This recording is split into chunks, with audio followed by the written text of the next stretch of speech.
What's going on, guys? This is Mitchell back with Slammed Outdoors, and in today's video I'm going to be showing you guys how to rig a drop shot, how to tie the knots for a drop shot, and how to fish a drop shot, and just kind of what I use for it, and just some little tips and tricks. So hope you guys enjoy, and let's roll into it. All right, so I'm going to start out talking about the Dropshot rods and what I use and kind of what I would recommend if you're trying to get into drop shotting, which is becoming a much more popular technique due to fishing with live scope and fishing more offshore. This is a technique that is really starting to pick up. So this has been the Dropshot rod that I've used really for the last like 4 or 5 years. And it's a spinning combo, so you guys can see. It's a Fluger President with a St. Croix Triumph as the rod. So I've used this in a bunch of videos, and it has been probably the thing I've caught the most fish on. And honestly, some of my biggest fish have come on this too. And then this over here is the new Dropshot rod that I'm going to be fishing with starting this year. And hope to use this for a long time. So this is an Omen Black made by 13 Fishing, paired with a Fluger President XT. And I'm going to talk a little bit about what I look for in rods, reels, line, and then we'll go into some of the other aspects of drop shotting. So to start with the rods, I'm typically looking for spinning reels, spinning rods, and for rods, I'm typically looking for something between 6'6", which is this, and about like 7'1" is about as long as I think they should really get. This is a 6'10", and this is probably the most common length, I think. This is 6'10". And then for power and action, this is a medium light, and this is just a light. So I have fished a little bit with the medium light, spent most of the time with the light. The light is nice, it's very soft. I think you're a hair underpowered for good fish. You will hook some nice fish drop shotting. So personally, I would probably lean more towards the light if you had to pick between like light or just a medium. But I think the medium light is about the right power. And then action, there are 2 real actions that I consider to be like where you should look for. And those are fast and extra fast. So each one has their own pros and cons. So this is an extra fast, and then this one is a fast. So the advantage of the extra fast is you get the fastest tip. The faster the tip, the more it will react to a bite. So like that's me just barely pulling on the line. You can see the tip moving. So this, you'll get a little bit more reaction in the rod from this than you will with a fast tip. So if the bite is really soft, you will feel it a hair earlier on the extra fast. However, the con with that is the tip of the rod is more sensitive, but it's also more prone to breaking. So you have to be careful setting the hook, especially if you're fishing with braid. You cannot set the hook hard or you will break your rod tip off. So your hook sets almost have to be more reeling down on it. I'll throw an example in this video real quick so you guys can kind of see what I mean with that. You don't want to just be... The next thing is going to be reels. So personally, I think this has to be a spinning reel application. You can throw a really light bait caster on here if you want, but I would look for a 25 to 30 size spinning reel. Something that weighs probably less than like 9 ounces or 10 ounces if that's something you have like good access to. So that's a 25 size, and this is a 30 size, I believe. And you really don't need a huge line capacity. The most important things are having a good drag system. And I like to have a faster gear ratio just because it's a lot of reeling. So I always think it's a little bit nice to be able to take some of the reeling out of it. So this is a 6:2 to 1 gear ratio. Since this is like a 5 something. That's really my only note on the spinning reel side. After that, it is up to you. But I'd try to go 25 size or 30 size. Keep it under like 10 ounces, preferably. Then when we get into line, Line, you can really throw whatever on this. Preferably though, I always throw mine with braid. I used to not use braid. I made the switch. I think braid is a must on this personally. You can throw whatever. I like to throw, this is 15-pound white Yo-Zuri Super Braid, and I have it tied off to a leader right here. So this is a leader to 8-pound Seagar Red Label fluorocarbon. You can tie it off to mono also, but I really think the fluoro helps you get more bites, and I think it holds up a lot better. You can go above 8-pound. If you're fishing super, super clear pressured water, I think you could even go down to 6, but I always throw 8. It always seems to get the job done for me. If you're throwing it in big, heavy structure, I'd probably consider going up to 10 or 12 also, but that's just kind of my opinions on the line. So to conclude on drop shot rods, I'd say look for a spinning rod that's between 6'6" and 7 foot with either a fast or an extra fast tip and preferably light to medium light power. And we're gonna need, so we got our reel, our rod, we've covered our main line and our leader. Little side note on the leader, in the summer, I'll run like a 2 or 3 foot leader. When it's cold out and the fish are pressured, I will run a leader that ends up all the way right before it gets into the spool.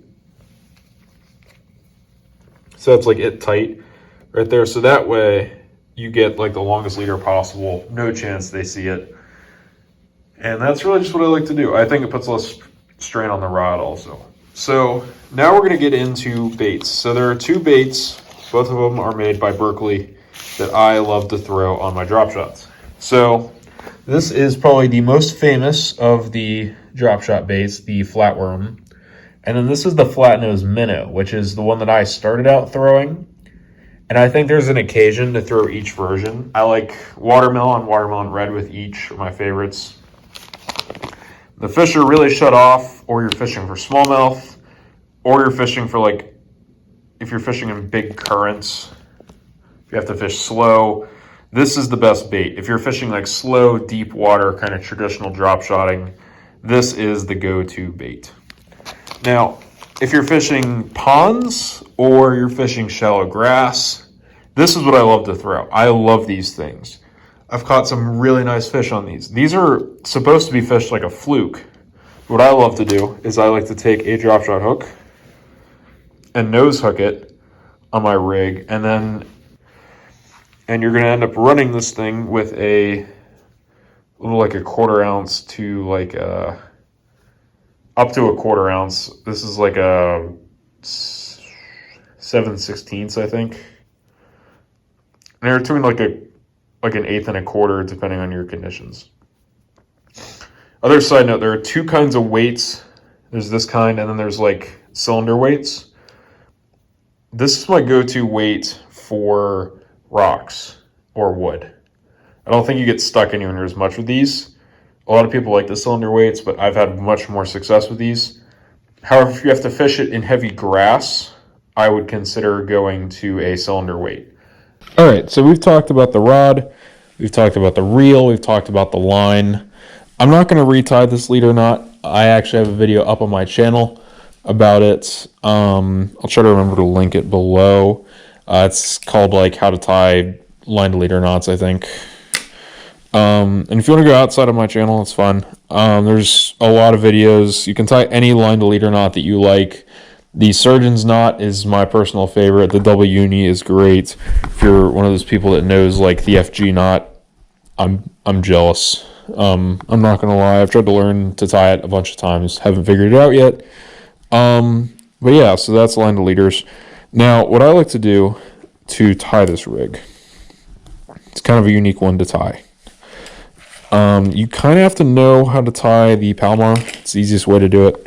You can tie it with other knots, but what I like to do is I like to run a my leader line in this case.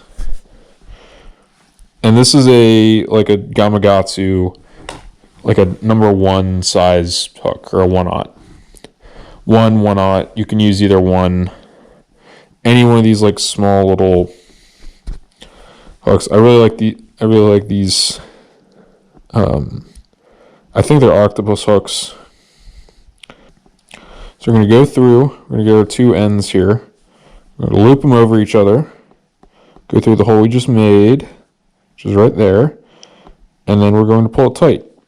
And then this loose tag end is going to be what we tie our next knot to. So we got that there. We got our tag end is this piece. So depending on your time of year and how deep you're fishing is how I tie the tag end. So if you're fishing deeper water, you're going to want a longer tag end. And if you're fishing really shallow water, you're going to want a shallow tag end. You want to think about your hook should be kind of in like the fish strike zone. So if you're fishing in 6 feet of water, the fish are probably going to be in like 4 or 5 feet, sometimes 6. But ideally, you kind of you'd want to be like a foot off the bottom, so you'd have like that long of a tag end. But if you're fishing in like 25 feet of water, you might want a tag end that's like 4 or 5 feet above the bottom, which is harder to tie. And that also depends on current. If you're fishing in no current, I think you want a really short tag end. But if you're fishing in a lot of current, I think you want a really long tag end. And then the next thing you do is you just you don't even need to tie a knot into this actually. I always do because it gets caught in a rock and then you just lose it. But I like to just kind of pull it to where I think it's going to be, or kind of want it. You can kind of line it up and be like, yeah, I think that's about right. So you get it where you want it, and then you can pull it in and it'll clip on. You don't need to tie a knot. I just like to tie this little like just an overhand knot, just to pull it tight. Good to go. Then you can put your bait on there. Some other baits you can use are the KVD Dream Shot is really good, and the 3-inch Yamamoto Senko is a great drop shot bait for when it's really cold out. And there's all kinds of other baits too, but those are the ones that I've used the most. Obviously, this is my favorite. And now this is something that you don't need, but is like it's one of my favorite things about drop shotting now. So one of the trickiest parts about this, it's one of the reasons a lot of people hate drop shotting. It's a very, very hard rig to keep out of other rigs. Because you got this big tag end, you got this hook swinging around and everything, it gets knotted and everything. So you have to be kind of careful putting it away, which you don't usually need to with some other rigs. But people have developed all kinds of different ways to keep this thing from getting stuck. The go-tos are, because the problem is if you like just hook this on here, your weight will swing around and get stuck and everything.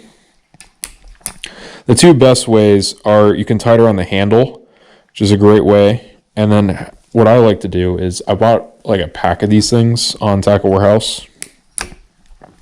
I forget the name of them, but if you look up drop shot keepers, they will pop up. They look like this. They clip on you can clip them on your rod. You can use them with anything, but they're the most helpful with drop shots. I just like to run my, you can just clip your drop shot weight on here. So it'll just sit in there like this. So your weight will just sit in there like this. So you can just put it in there and then just reel this down. And now it's ready to go. So now it's not going to go anywhere. It does scratch this part of your rod up. That's the only thing I don't like about it. But it won't get stuck in anything. You do have to watch grabbing it. You don't hook yourself. But that's ideally how I like to pack my drop shot setup up at the end of the day, so it doesn't get just caught in everything. So I hope this video helps on it. And it's not the funnest way to fish. It's not the most exciting way to fish. But at the end of the day, if you're trying to catch something, and you can catch some really nice fish on this thing. This is a great way to get bites on slow days and the fish are shut off. So this thing has ended a lot of skunks for me, and I'm very thankful for it. So hope this video helps. Remember to like and subscribe, and I will catch you guys in our next video. So